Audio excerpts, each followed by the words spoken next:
Halo teman-teman, ingin membuat powerbank sendiri tanpa ribet? Tidak perlu keahlian elektronik, dan tidak perlu menyolder apapun.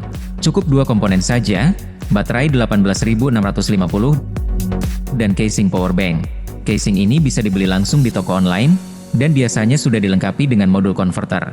Tinggal pasang baterai, langsung bisa digunakan. Baterai bisa menggunakan yang baru, atau baterai bekas yang masih dalam kondisi baik.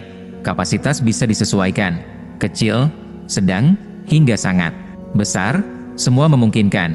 Solusi ini cocok bagi siapa saja yang ingin hemat, kreatif, dan memiliki powerbank dengan kapasitas dan bentuk yang unik. Kalau membeli yang sudah jadi dengan kapasitas real, biasanya mahal. Tapi jika dirakit sendiri, bisa jauh lebih murah dan fleksibel sesuai kebutuhan.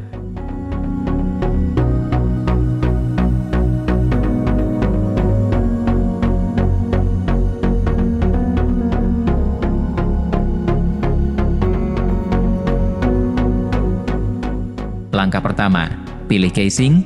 Di toko online, cukup ketik, casing powerbank 18650. Casing seperti ini umumnya sudah dilengkapi modul step-up USB di dalamnya. Tinggal masukkan baterai, tanpa perlu menyolder dan tanpa alat tambahan. Tersedia berbagai pilihan, dari 1 sel, 2 sel, hingga 4, 5, 6, 8, 10, bahkan sampai 28 baterai. Khusus untuk Anda yang membutuhkan kapasitas besar, casing 28 baterai biasanya sudah mendukung fast charging VOC 20 Watt, dan dilengkapi lampu LED serta senter. Cocok untuk dibawa kemah, ke asrama, atau aktivitas luar ruangan lainnya. Langkah kedua, pilih baterai. Ini bagian paling penting. Untuk menghemat, bisa pakai baterai bekas.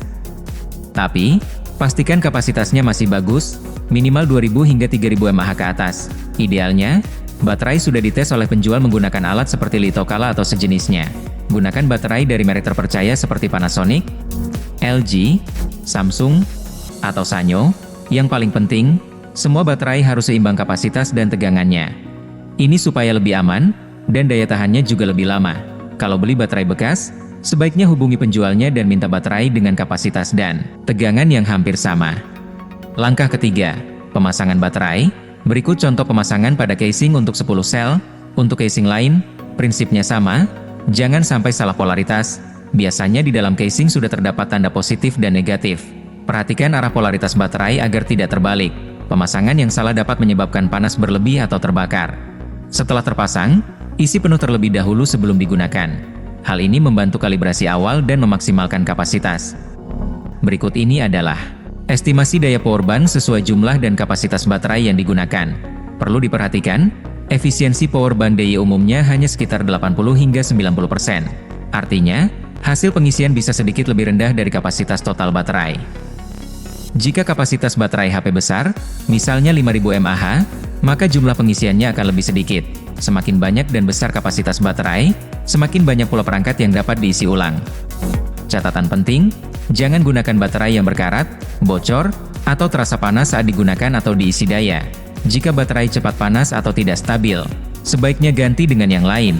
Jangan mencampur baterai berbeda merek atau berbeda kapasitas dalam satu casing. Begitulah cara membuat powerbank tanpa solder. Gampang, murah, dan bisa dicoba oleh siapa saja. Kalau konten ini bermanfaat, jangan lupa like dan subscribe.